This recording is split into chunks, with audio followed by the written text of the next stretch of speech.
नमस्कार, मैं डॉक्टर जितेंद्र कुमार और मेरे इस वीडियो लेक्चर में आपका स्वागत है। आज हम बात कर रहे हैं अद्वैतवाद की। तो अद्वैतवाद, जैसा कि हम सभी जानते हैं कि अद्वैतवाद वेदांत दर्शन की एक शाखा है। और अगर हम बात करें शब्द वेदांत की, तो वेदांत का मतलब होता है वेदों का सार, यानी essence of the knowledge of Vedas. 4 हमारे वेद हैं, उनका जो भी एसेंस है वो सामान्य जनमानस तक पहुंचाने के लिए हमारे ऋषि सनातन परंपरा के विद्वानों ने वेदांत के माध्यम से प्रचलित किया है, प्रतिपादित किया है। और वेदांत की अगर हम बात करें तो वेदांत का जो पूर्ण ज्ञान है, वो पहले का जो लिटरेचर है उसमें 3 प्रमुख चीजें हैं, जिनमें एक है उपनिषद, दूसरा है गीता और तीसरा है ब्रह्म सूत्र। तो इन तीनों लिटरेचर्स का जो संग्रहित ज्ञान है वो वेदांत के रूप में प्रतिपादित किया गया है। और इन तीनों रचनाओं को, इन तीनों ज्ञान की शाखाओं को कहा जाता है प्रस्थान त्रयी। त्रयी का मतलब है कि 3 चीजें, और प्रस्थान का मतलब है जो हमें आगे की ओर ले जाती हैं, जो हमें डायनामिक बनाती हैं। ऐसी 3 चीजें प्रस्थान त्रयी कहलाती हैं। तो अगर हम बात करें वेदांत की शाखाओं की, तो वेदांत की बहुत सारी शाखाएं, समकालीन शाखाएं विकसित होती रही, जिसमें अद्वैतवाद, विशिष्ट अद्वैतवाद, वेदाद्वैतवाद, द्वैतवाद, शुद्धाद्वैतवाद आदि शाखाएं रही, जिनमें आदि शंकराचार्य, जिन्होंने अद्वैतवाद का प्रतिपादन किया है, से लेकर के रामानुजाचार्य, वल्लभाचार्य, माधवाचार्य आदि दार्शनिक विचारधाराओं को मानने वाले लोगों ने अपने अपने मत का उपयोग किया है। तो आज हमारा जो फोकस है वो अद्वैत पर है। अद्वैतवाद को समझने की हम कोशिश करेंगे। तो जैसा ये जो शब्द है, इसमें अद्वैत अपने आप में ही अपने आप की व्याख्या कर रहा है कि जो 2 ना हो, जो एक हो। तो ये एक ऐसा दार्शनिक फिलॉसफी है, एक ऐसा विचार प्रणाली, विचार प्रथा है, जिसमें नॉन ड्यूअलिटी की बात की जाती है, यानी अद्वैत की बात की जाती है। यानी इसमें जो भी इस सृष्टि को, इस ब्रह्मांड को चलायमान रखने वाली, इसको उत्पन्न करने वाली जो शक्ति है, उसे एक ही माना गया है। और उस शक्ति को नाम दिया है ब्रह्म का। तो अद्वैत वेदांत के प्रतिपादक हैं आचार्य शंकराचार्य जी, आदि शंकराचार्य, जिनका जन्म केरल के कालरी ग्राम में, यानी साउथ इंडिया में जिनका जन्म हुआ था। और जितने भी विद्वान, जितने भी विचारक हुए हैं, उन्होंने एक पॉइंट को लेकर के अपने विचार का प्रतिपादन किया है। वो पॉइंट है कोई भी घटना या कोई भी कार्य, जिसे हम सामान्य तौर पे कार्य कह सकते हैं, या इंग्लिश वर्जन में जिसे हम इफेक्ट कह सकते हैं। जैसे सामान्य सा नियम है कि किसी भी कार्य का, यानी किसी भी इफेक्ट का कोई ना कोई कारण जरूर होता है। किसी भी कार्य का कोई ना कोई कारण, यानी कोज, जरूर होता ही है।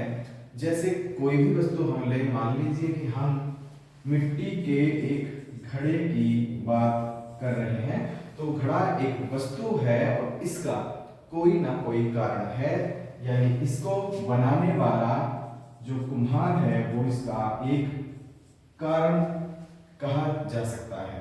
तो जो कुम्हार है, जिसकी इच्छा से ये घड़ा निर्मित हुआ है, उसे कहते हैं इस कार्य का निमित्त कारण। निमित्त कारण। और इस घड़े को बनाने में कुछ ना कुछ मटेरियल का भी इस्तेमाल हुआ होगा। तो जो मटेरियल, यानी जो मिट्टी या अन्य पदार्थ, जो मटेरियल इसमें जिनसे ये घड़े का निर्माण किया गया है, वो कहलाते हैं इसके निमित्त, इसके उपादान कारक।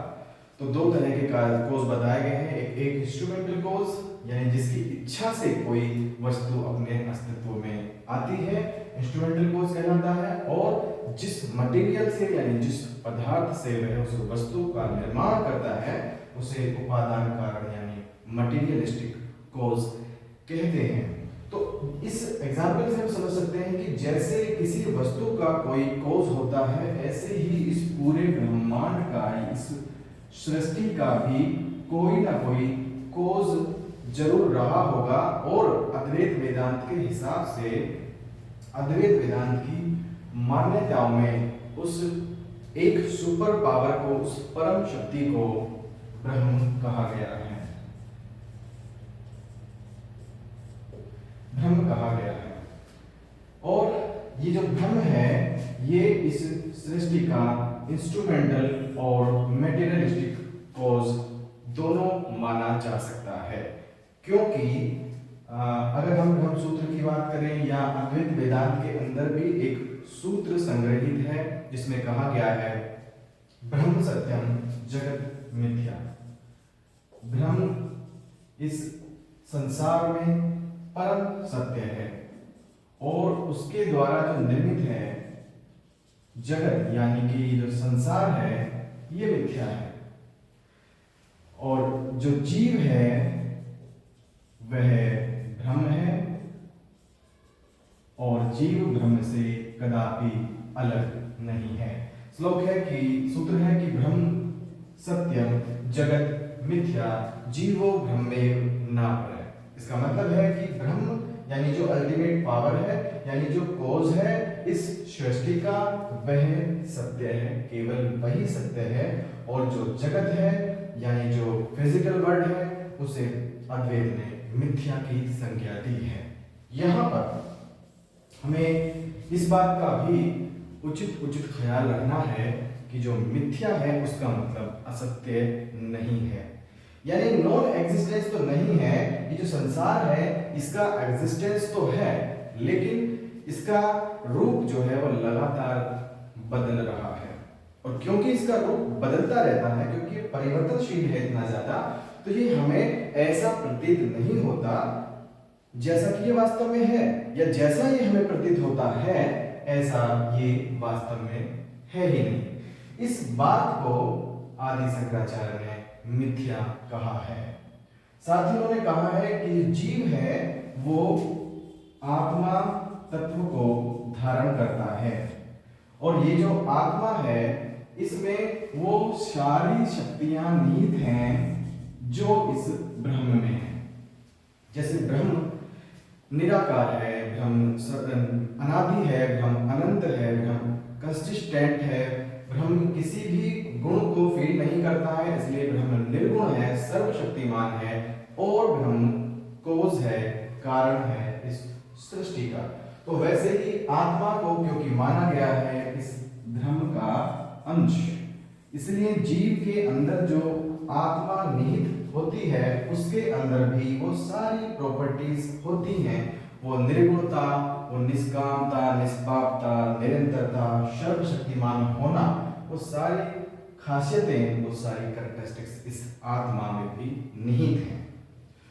तो ये अलग बात है कि जो प्राणी मात्र है वो सांसारिक माया के चक्कर में, यहाँ एक वर्ड है माया, ये माया एक शक्ति है, एक खेल है ब्रह्म का ही, और इस माया रूपी शक्ति के माध्यम से ही ब्रह्म इस जगत का निर्माण करता है और इस जगत को मिथ्या बनाया है ताकि वो इस जगत के जीवों की लगातार परीक्षा ले सके कि इस खेल के मैदान में मैं ब्रह्म आपको खेलने के लिए छोड़ देता हूं और मुझे देखना है कि आप कैसा परफॉर्म करते हैं।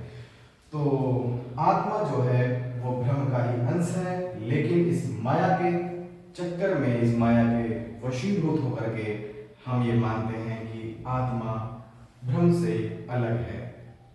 तो ये पूरी जो थियरी है, ये इसकी तत्व मीमांसा पर अगर हम फोकस करें तो ये इसकी तत्व मीमांसा है। इस सूत्र में जो भी निहित है वो तत्व मीमांसा के दायरे में आती है। अगर हम बात करें कि अद्वैत ज्ञान मीमांसा के बारे में, क्या कहता है। तो ज्ञान मीमांसा के बारे में अद्वैत का विचार है कि ज्ञान दो प्रकार का है। पहला जो ज्ञान है उसे परा विद्या बोला गया है और जो दूसरा है उसे अपरा विद्या की संज्ञा दी गई है। तो नाम से ही स्पष्ट हो रहा है कि परा मतलब जो परे का हो, इस सांसारिक जगत से परे का जो भी ज्ञान है, जो आध्यात्मिक जगत है, जो आध्यात्मिक संसार का जो ज्ञान है, जो स्पिरिचुअल नॉलेज है, उसे आदि शंकराचार्य परा कहते हैं। और जो सांसारिक जगत है यानी जो फिजिकल वर्ल्ड है उसका जो ज्ञान है उसे शंकराचार्य अपरा कहते हैं। दोनों तरह का ज्ञान जरूरी है। वो ये नहीं कहते हैं कि आप अपरा पर फोकस मत कीजिए, क्योंकि आपको इस संसार में रहते हुए ही मुक्ति की प्रक्रिया को प्राप्त करना है। तो दोनों तरह के ज्ञान की समीक्षा और जरूरत बताई है अद्वैत वेदांत ने। अब ये जो नॉलेज है, ये जो ज्ञान है, इसको प्राप्त कैसे किया जाए, तो इसके लिए जो रास्ता बताया है वो भी हम यहाँ पर समझते हैं। तो तीन बेसिकली जो बातें बताई हैं उसमें है एक श्रवण, यानी जो भी विद्यार्थी अगर इसे आधुनिक शिक्षा के परिप्रेक्ष्य में भी लें तो अच्छे तरीके से लिसनिंग पावर डेवलप करना श्रवण है। दूसरा है मनन, यानी जो भी कुछ आप सुन रहे हैं ना उसका अच्छी तरीके से विचार प्रणाली के अंदर उसे तोलना, उसे कसौटियों पर तोल देना और तब उसे स्वीकार करना मनन होता है, यानी कि थिंकिंग प्रोसेस को मनन कहा गया है। और तीसरी बात है निधिध्यासन। निधिध्यासन यानी एक प्रैक्टिस की भी जरूरत है, उसे व्यवहार में अपनाने की भी जरूरत है। प्रोफाउंड मेडिटेशन एंड प्रैक्टिस जो शब्द है वो निधिध्यासन के लिए उपयुक्त होता है। तो ये श्रवण, मनन और निधिध्यासन जो तीन साधन हैं वो इस अपरा विद्या को और परा विद्या को दोनों को प्राप्त करने के लिए ही ये जरूरी है। लेकिन अपरा विद्या के लिए इन तीनों से काम चल जाता है। तो इसका मतलब कुछ आगे की बात भी बताई गई है वेद में। परा विद्या के लिए साधन चतुष्टय पर बल दिया गया है। साधन चतुष्टय पर बल दिया गया है और साधन चतुष्टय और श्रवण मनन निधिध्यासन के समुचित उपयोग के द्वारा ही हम पराविद्या यानी जो स्पिरिचुअल नॉलेज है उसमें पारंगत हो सकते हैं। तो साधन चतुष्टय में शामिल है हमारी चार और अन्य बातें जिन्हें हम यहाँ पर अध्ययन कर लेते हैं। जिनमें पहली है नित्य अनित्य वस्तु विवेक। मतलब है कि जो नित्य और अनित्यता है वस्तु में, उस अंतर को समझना, उस भेद को समझना, नित्य और अनित्य वस्तु को समझ लेने का विवेक। दूसरी है भोग विरक्ति। भोग विरक्ति पहले हम इसको मेंशन कर लेते हैं।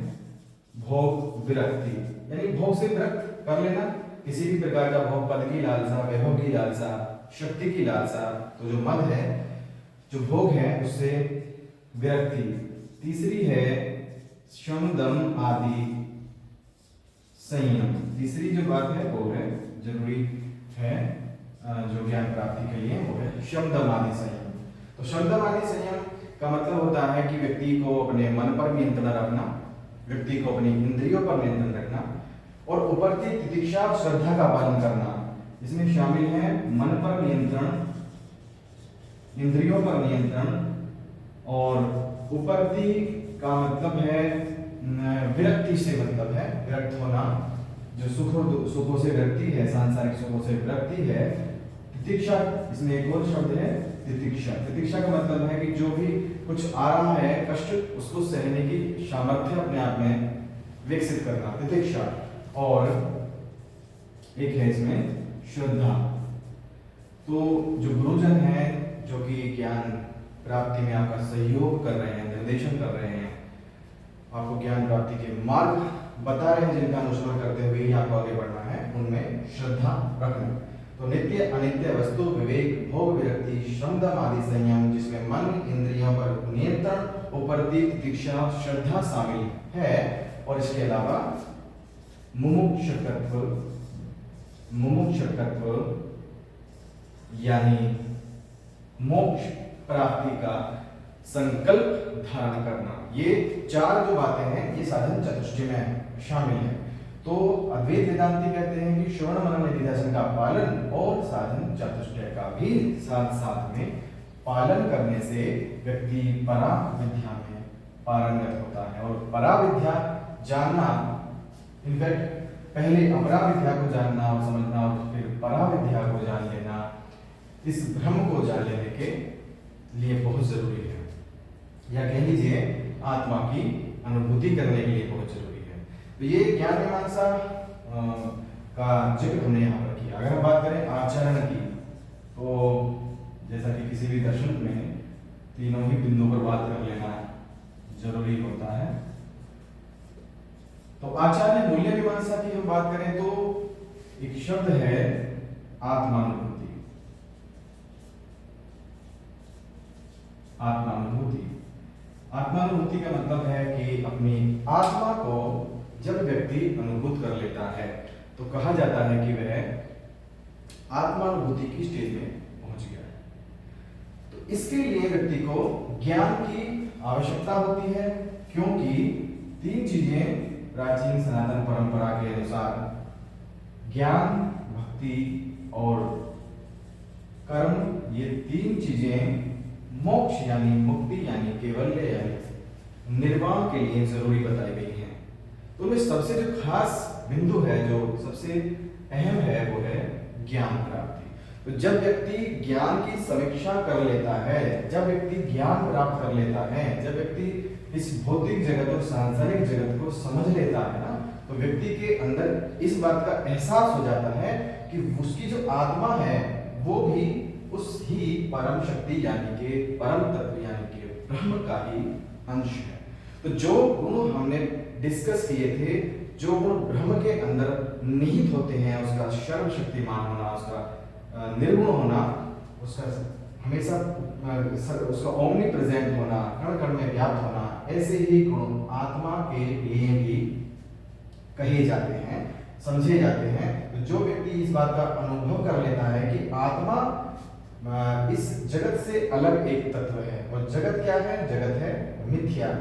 तो उस व्यक्ति को ये माना जाता है कि वो व्यक्ति अपनी आत्मानुभूति की ओर प्रवृत्त है, आत्मानुभूति कर रहा है। तो इस ब्रह्म का अंश है ये आत्मा। इस बात को स्वीकार लेना, इस बात को समझ लेना, अपने चेतन में उतार लेना ही आत्मानुभूति है, और यही आचार मीमांसा है। व्यक्ति का जो अल्टीमेट एम होना चाहिए जीवन का, वो आत्मानुभूति होना चाहिए, according to Vedanta, according to Advaita Vedanta. और आत्मानुभूति के लिए जरूरी है ज्ञान, और ज्ञान के लिए जरूरी है श्रवण, मनन, निधिध्यासन और साधन चतुष्टय का पालन करना। और ये सारा चीजें कब हम पालन कर पाएंगे? जब हम नैतिक आचरण करें। और इसके लिए जरूरी हो सकता है कि योग साधना मार्ग को भी के ऊपर भी बल दिया गया है। तो ये ओवरऑल है अद्वैत वेदांत के फंडामेंटल प्रिंसिपल्स। अब किसी भी दार्शनिक मत का अध्ययन हम जब करते हैं तो हम इस बात को भी समझ लेना बहुत जरूरी होता है हमें कि उस दार्शनिक मत के अनुसार अगर शिक्षा प्रणाली विकसित होगी तो वो कैसी होगी। तो अगर हम बात करें कि शिक्षा व्यवस्था में वेदांत को अगर उतारा जाए तो वेदांती एक बात कहते हैं कि सा विद्या या विमुक्तये। तो इसका मतलब है कि विद्या यानी कि शिक्षा वह है जो व्यक्ति को मुक्ति प्रदान करे, जो व्यक्ति को लिबरेट करे, जो व्यक्ति को सुख दुख और ये जो भी सांसारिक पचड़े हैं इनसे मुक्त करे, और व्यक्ति को ये समझाए कि जो आत्मा है वो ब्रह्म का ही अंश है, और जो शक्तियां लेकर ब्रह्म बैठा है वही शक्तियां लेकर आप बैठे हैं, थोड़े अंश में सही लेकिन वही शक्तियां लेकर हर व्यक्ति हर प्राणी बैठा है। तो शिक्षा यानी विद्या को माना गया है कि वो एक मुक्ति की प्रक्रिया है। अब इस मुक्ति की प्रक्रिया यानी इस कॉन्सेप्ट को जब हमने समझ लिया तो इसके उद्देश्य कैसे होंगे, वेदांती शिक्षा के उद्देश्य, इस पर हम बात करते हैं। तो क्योंकि दोनों ही जगत को, दोनों ही तरह के संसार को, यानी अपरा और परा यानी फिजिकल और स्पिरिचुअल वर्ल्ड को वेदांत ने माना है, तो दोनों तरह का विकास यानी सांसारिक विकास और आध्यात्मिक विकास ही वेदांत का लक्ष्य होगा। तो सांसारिक विकास के लिए, फिजिकल डेवलपमेंट के लिए, सांसारिक जगत को समझने के लिए जरूरी है कि व्यक्ति का या बालक का शारीरिक डेवलपमेंट हो, उसकी ज्ञानेंद्रियों का, उसकी कर्मेंद्रियों का विकास हो। ज्ञानेंद्रिय हमारी 5 आँख, नाक, कान, जिह्वा, त्वचा, और कर्मेंद्रिय हमारे जो हाथ पैर हैं, मुख है, वाणी है, और हमारी जो जननेंद्रियां और निष्कासन इंद्रियां हैं, उन्हें कहा जाता है। तो जो ज्ञानेंद्रियां, कर्मेंद्रियां हैं, इनका जब समुचित विकास होता है तो माना जाता है कि व्यक्ति का उचित शारीरिक विकास हो रहा है। इसी तरह व्यक्ति के मानसिक विकास की बात की जाती है, उसके बुद्धि तत्व को भी प्रबल बनाना जरूरी है, उसके नैतिक विकास की भी बात करनी है, उसके सांस्कृतिक विकास की भी बात करनी है। तो जो ऑलराउंड डेवलपमेंट है, ये फिजिकल वर्ल्ड को समझने के लिए बहुत जरूरी है, और इन्हें अद्वैत वेदांत ने शिक्षा के या जीवन के साधन उद्देश्य कहा है। साधन उद्देश्य का मतलब है वे उद्देश्य जो व्यक्ति को साध्य उद्देश्य प्राप्त करने में सहायता करते हैं। तो साध्य उद्देश्य क्या है? साध्य उद्देश्य है आत्मानुभूति। ये जो उद्देश्य है, जिसका अभी हमने डिस्कशन किया, ये व्यक्ति का साध्य उद्देश्य या शिक्षा का साध्य उद्देश्य होना चाहिए। और बाकी जो साधन उद्देश्य है वो इस साध्य उद्देश्य की सहायता के लिए है। तो ये हो गए हैं उद्देश्य अकॉर्डिंग टू अद्वैत। तो उद्देश्यों का हम शिक्षा प्रणाली में जब शामिल करेंगे तो हमें जरूरत होगी पाठ्यक्रम की। तो कैसा करिकुलम अद्वैत वेदांत ने सोचा, समझा है और बताया है, उस पर हम उसके फंडामेंटल प्रिंसिपल्स के माध्यम से पहुंच सकते हैं। तो क्योंकि यहाँ बात की जाती है कि फिजिकल जगत की नॉलेज भी देना बालक को या व्यक्ति को बहुत जरूरी है। तो जो जितने भी विषय हैं, चाहे वो प्राकृतिक विज्ञान हो, चाहे वो सामाजिक विज्ञान हो, उनका भी समुचित मात्रा में इस्तेमाल या प्रयोग, विषय ज्ञान की समझ का प्रयोग करना चाहिए। साथ ही स्पिरिचुअल जगत के विकास के लिए जो धर्म, दर्शन और नीति शास्त्र और तर्क शास्त्र है, उनके अध्ययन अध्यापन पर अधिक बल देने की बात वेदांत या अद्वैत वेदांत कहता है। तो दोनों तरह के विषयों का समागम, संयुग्मन इस शिक्षा प्रणाली में होगा। तो अगर हम बात करें कि शिक्षण विधियां कैसी होंगी, तो शिक्षण विधियों के लिए जरूरी है कि हम व्याख्यान विधि, जो कि बड़ी प्राचीन प्रणाली है भारतीय सनातन परंपरा की, तो बहुत सारे दर्शनों ने व्याख्यान विधि, संवाद विधि पर बल दिया है। और ये जो संवाद विधि या व्याख्यान विधि है, या जो अन्य विधियां हैं जो हमें भौतिक जगत और आध्यात्मिक जगत को, हमारे इस पक्ष को पुष्ट बनाती हैं, ये इनफैक्ट हमारे जो ज्ञान प्राप्ति के उपकरण हैं, उनके भी समुचित इस्तेमाल पर निर्भर करती है। तो जो ज्ञान प्राप्ति के आंतरिक उपकरण हैं, उन्हें माना गया है मन, अहंकार और बुद्धि। चित्त भी इसमें शामिल है, तो चित्त भी हम डिस्कस करेंगे। मन, अहंकार, बुद्धि और चित्त को ज्ञान प्राप्ति के आंतरिक उपकरण माना गया है। और जब शिक्षक ज्ञान प्रदान करेगा तो इन उपकरण के समुचित उपयोग को भी विकसित करेगा, उस पर बल देगा। वहीं ज्ञान प्राप्ति के जो बाह्य उपकरण हैं या जो बड़े उपकरण हैं, वो हैं हमारी यानी व्यक्ति की ज्ञानेंद्रियां और व्यक्ति की कर्मेंद्रियां। तो ये जो उपकरण हैं, जो टूल्स हैं, जिनकी सहायता से व्यक्ति ज्ञान प्राप्त करता है, इनका समुचित उपयोग सिखाए एक शिक्षक, ऐसा होना चाहिए। साथ ही एक शिक्षक को इस आत्म तत्व का ज्ञाता भी होना चाहिए। एक शिक्षक को आत्म अनुभूति हुआ प्राणी होना चाहिए। उसे मालूम होना चाहिए कि ब्रह्म सत्य है और जगत मिथ्या, और हमें इस मिथ्याचार से दूर रहते हुए अपने आत्म तत्व को पहचानना, अपने सेल्फ कॉन्सेप्ट को पहचानना और सेल्फ रियलाइजेशन किया हुआ प्राणी शिक्षक होना चाहिए।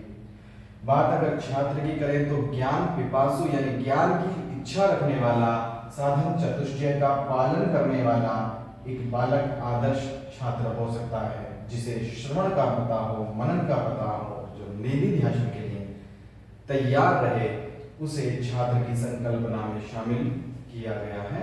विद्यालय प्रकृति के प्रांगण में कोलाहल से दूर शांत सुरम्य क्षेत्र में होने चाहिए, ऐसा अद्वैत वेदांत कहता है, ताकि इस ज्ञान की प्रक्रिया में, इस आत्मा को ढूंढने की प्रक्रिया में, इस ब्रह्म को जानने की प्रक्रिया में, इन घटनाओं के जो पूरा इफेक्ट, ये जो पूरा अस्तित्व हम देख रहे हैं, इसको इसके कोज तक पहुंचने की प्रक्रिया में, इसके कारणों को, उसकी विशेषताओं को समझने की प्रक्रिया में हम सफल हो सके। और यही वेदांत यानी अद्वैत वेदांत का मूल विचार प्रणाली या मूल विचार बिंदु है।